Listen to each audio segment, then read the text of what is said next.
Halo semuanya, kembali lagi nih sama aku Liza. Hari ini aku mau nemenin waktu senggang kalian untuk cerita-cerita manis. Dan segmen kali ini akan asik banget kalau dinamain Sit Down, Let's Spill the Tea. Oke, sebelum aku cerita, aku minta tolong ke kalian untuk duduk dulu. Duduk yang rileks, siapin cemilannya, siapin minumannya, karena cerita kali ini bakal menarik dan menegangkan banget. Jadi pastiin posisi kalian ready ya guys untuk dengerin cerita aku. Langsung aja, hari ini aku bakal ceritain kisah seorang gadis Malang bernama Junko Furuta. Siapa sih Junko Furuta ini? Jadi Junko Furuta ini adalah seorang siswi SMA dari Misato Saitama Jepang guys. Dia tuh masih umur 17 tahun. Jadi dia tuh masih remaja, masih muda banget. Nah, tapi memang Junko Furuta ini terkenal cantik banget. Kalau di sini tuh kayak kembang desa gitu ya. Saking cantiknya dia tuh memang di sekolahnya tuh banyak banget yang suka sama dia guys. Gak luput yang suka itu ada yang namanya Hiroshi Miyano. Hiroshi Miyano ini adalah seorang anggota Yakuza guys. Disclaimer, Hiroshi ini umurnya masih 18 tahun ya guys. Dia masih muda banget. Anak sekolah juga tapi udah gabung di geng Yakuza. Kalian tahu kan geng Yakuza itu yang nyeremin banget itu, tapi udah gabung ke situ padahal masih muda loh ya. Nah, si Hiroshi ini nembaklah si Junko Furuta ini karena dia seneng kan. Tetapi si Junko Furuta ini ya takutlah sama Hiroshi, orang anggota Yakuza. Siapa yang mau gitu loh ya. Ditolaklah sama si Junko Furuta ini. Nah, Hiroshi Miyano marah lah ya. Seorang Yakuza ditolak gitu. Akhirnya pada tanggal 25 November 1088 si Hiroshi ini ngajak 3 temannya yaitu Jo Ogura, Shinji Minato, dan Yasushi Watanabe. Mereka menculik si Junko Furuta ini. Disclaimer juga, keempat-empatnya ini benar-benar masih muda banget guys. Masih remaja, masih usia anak sekolah tapi udah berani nyulik orang. Gimana itu, hah? Orang tuanya di mana gitu loh ya. Aduh. Nah, mereka diculik lah, dibawa ke rumah apa ya, kayak si Hiroshi Miyano itu orang tuanya punya rumah terbengkalai gitu, dibawalah ke situ guys. So si Junko Furuta ini juga kan berasal dari keluarga cemara kan. Orang tuanya juga pasti bingung, ini anak gue kemana, 2 hari enggak pulang. Ya udah, pada tanggal 27 November si orang tuanya Furuta ini menghubungi polisi. Anak gue hilang gitu kan. Nah, kabar ini tuh terdengar ke telinganya Hiroshi dan teman-teman. Jadi untuk mencegah penyelidikan itu guys, dia tuh maksa si Furuta ini untuk nelpon ibunya, bilang, aku nggak apa-apa, aku cuman kabur, aku pengen mandiri gitu. Padahal aslinya diculik gitu. Dipaksa ngomong kayak gitu biar polisi itu enggak nyelidikin lagi. Nah, mereka itu seperti yang aku bilang tadi, si Hiroshi dan teman-temannya itu nyulik si Furuta itu, dibawa ke rumahnya yang terbengkalai di Adachi, Tokyo. Si Furuta itu selama diculik diapain aja sih? So, Furuta itu diculik selama 44 hari. Selama itu dia diperkosa habis-habisan, disiksa, dan akhirnya dibunuh guys. Bayangin ya. Oke, janganlah kalian bayangkan cuma diperkosa yang apa sih, dilecahin dikit-dikit. No, bener-bener disiksa, sadis banget diperkosanya, gak otak. Dan ini juga aku mau beritahu kalian ya, si kasusnya Junko Furuta ini rawan banget di ban. Jadi yang aku jelaskan ini gak detail ya guys, cuma di surface-nya aja. Itu pun masih terdengar sadis banget buat aku. So buat kalian yang nggak tahan nih lihat yang sadis-sadis, so skip aja, nggak apa-apa. Oke. Terus kita lanjut ya. Pada tanggal 28 November, Miyano dan lainnya ini bersama Nakamura dan Ihara memperkosa Furuta ini secara beramai-ramai. Jadi si Hiroshi ini tuh dia ngajak temen-temennya, nggak cuma 4 orang. Jadi banyak banget guys, kayaknya berpuluh-puluh orang gitu kalau nggak salah ya. Itu benar-benar menggilir si Furuta ini setiap hari selama 44 hari.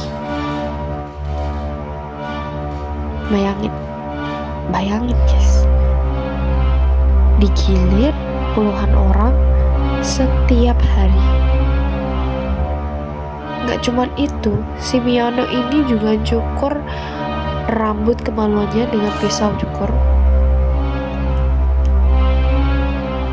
menggunakan korek untuk membakar area vitalnya. Bayangin, kalian cewek-cewek juga pasti tahu daerah itu kan sangat-sangat sensitif. Pakai pisau cukur coy. Aduh gitu. Ini masih anak sekolah loh, ini masih anak sekolah ini. Kenapa gitu? Ya kalian tahu lah, disiksa seperti itu Furuta juga nggak diam diri. Furuta mencoba melarikan diri, namun mereka si pelaku ini marah gitu loh, ketahuan gitu loh, marah, terus dipukul lah wajahnya berbeda. Si Furuta ini disiksa terus guys, dipukul terus. Si Miyano ini membakar pergelangan kakinya. Mereka juga memaksa Furuta menari nit, melakukan masturbasi, dan memasukkan benda ke dalam vagina dan anusnya. Dan janganlah kalian bayangkan benda itu kecil-kecil macam bolpen dan lain. No, yang dimasukin tuh bener-bener ekstrim, kayak botol wine atau pemanggang yang kalian sendiri nggak bisa bayangin ya. Jadi ketika ditemukan pun si organ vitalnya si Furuta itu bener-bener keadaannya tuh rusak guys, bener-bener rusak.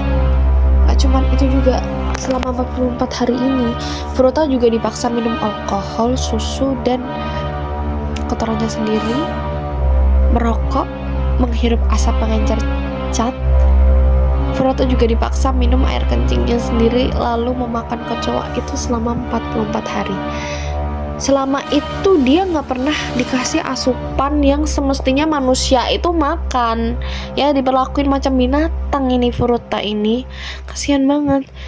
Jadi saking hebatnya dia disiksa, diperkosa, apalagi tadi badannya itu dipukul lah, dibakar, itu lukanya kan di mana-mana ya guys, itu tuh sampai membusuk, belum luka dalamnya. Jadi badannya itu bener-bener trauma guys. Ketika apapun hal yang masuk di tubuhnya itu, walaupun air, sekedar air, itu akan langsung dimuntahkan. Saking traumanya si badannya Furuta ini, karena memang bener-bener sadis banget guys penyiksaannya. Akhirnya si Furuta ini meninggal. Dan tahu nggak guys, nggak cuman memperkosa dan menyiksa, para pelaku ini juga tega mengecor jasadnya Furuta ini dalam drum semen. Tapi akhirnya pada 4 Januari 1989, jauh ya, dari 88 ke 89 itu baru ketahuan guys. Akhirnya ketahuan karena si drum semennya itu ada muncul rambut gitu, masih ada rambutnya nongol. Tahu nggak sih guys, ketika diotopsi si Furuta ini benar-benar organ vitalnya rusak parah, badannya tuh benar-benar rusak parah. Di daerah kemaluannya itu juga diketahui ternyata Furuta ini sebenarnya udah hamil, tapi keguguran dan rusak organ vitalnya. Badannya trauma berat, luka di mana-mana. Dan kalian tahu pada 29 Maret akhirnya 4 pelaku tersebut dihukum. Tapi sangat tidak adil karena pelaku tersebut masih anak sekolah. Mereka itu dihukumi dengan jangka waktu yang sangat-sangat singkat. Bahkan tahun sekarang ini para pelakunya sudah bisa menghirup udara bebas. Gak adil banget bukan? So apa sih yang bisa disimpulkan dari kasus ini? Kalau menurut aku sih ya, menurut aku yang bisa diperbaiki, dievaluasi lah dari kasus ini. Sebenarnya polisi ini tuh bisa loh mengatasi kasus ini tuh lebih cepat, karena dengar ya, polisinya itu tuh sebenarnya sempat guys ke rumahnya si Hiroshi ini, tapi tuh mereka tuh cuma dibilangin nggak ada kok perempuan di sini, ya udah mereka manut aja terus pulang tanpa digeledah tuh rumah, padahal udah ada laporan dari ibunya. Kayak please soon ya polisi, pekerjaan kalian tuh sangat menyangkut keadilan, nyawa orang, semua hal yang berkaitan dengan hukum. Jadi please kalau kalian dapat laporan kayak gitu jangan dianggap remeh. Bisa jadi nyawa orang tuh emang bener-bener terancam gitu loh. Ya itu reminder juga ya buat polisi. Terus apa? Orang tua, ya ampun please, ini anak kalian kok bisa sih sampai kayak gini? Kalian ngapain gitu loh ya. Memang jadi orang tua itu susah, apalagi remaja ya. Tapi janganlah sampai dibebaskan seperti ini buat orang tua. Ya ini pesan aku walaupun belum jadi orang tua, ya bisalah anaknya ini ya memang baik, tidak boleh dikekang, tetapi harus di bawah pengawasan ortu ya. Jangan sampai kebebasan kayak gini, ini udah keterlaluan banget ya, tolong ya. Dan lingkungan sekitar, tolong kalau ada orang yang dapat perlakuan buruk kayak gitu, udah segera lapor aja, nggak usah takut-takut, lapor aja. Oke ya guys ya. Terus kalian bisa bayangin nggak kalau semisal dari kejadian ini, kalau si Furata ini dapat kesempatan untuk dia tuh bisa bertahan hidup, apa sih yang dampak yang bakal dia alamin gitu loh, kalau dia masih hidup terus dapat kejadian kayak gitu, apa yang bakal dia alami? Pastinya kita gak bisa bayangin ya kalau kita mengalami hal-hal tersebut. Udah jangan sampai ya. Terus ketika kita masih hidup, kita pasti bisa bayangin si Furata ini, jangan ke mental dulu deh, di badannya udah pasti badannya rusak. Dengan sebegitu sadisnya diperkosa, pasti organ vitalnya udah rusak, kemungkinan juga dia udah gak bisa bereproduksi. Terus dibakar dan lain juga bikin tubuhnya banyak bekas luka, dan itu pasti bikin perlu perawatan seumur hidup mungkin ya. Lalu ke mental,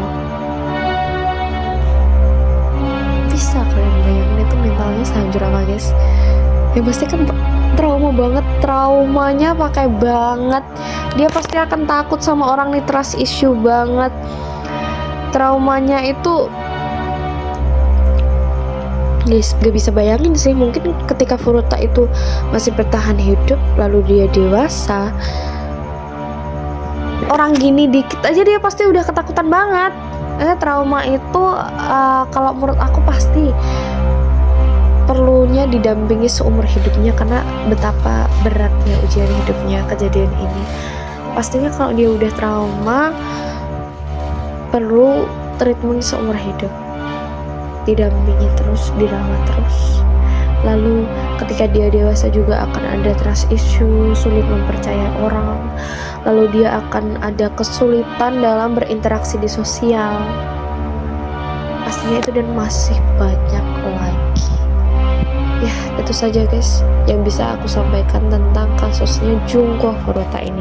Mungkin dari kalian ada tanggapan lain, atau mungkin saran pesan buat aku atau Junko Furuta dan lain-lain, bisa komen di bawah. Itu aja hari ini, udah cukup. Mungkin kalau kalian mau diceritain lagi juga bisa kok komen di bawah. Oke, udah gitu aja ya guys ya. Jangan lupa klik subscribe and like and comment. Bye bye, see ya guys.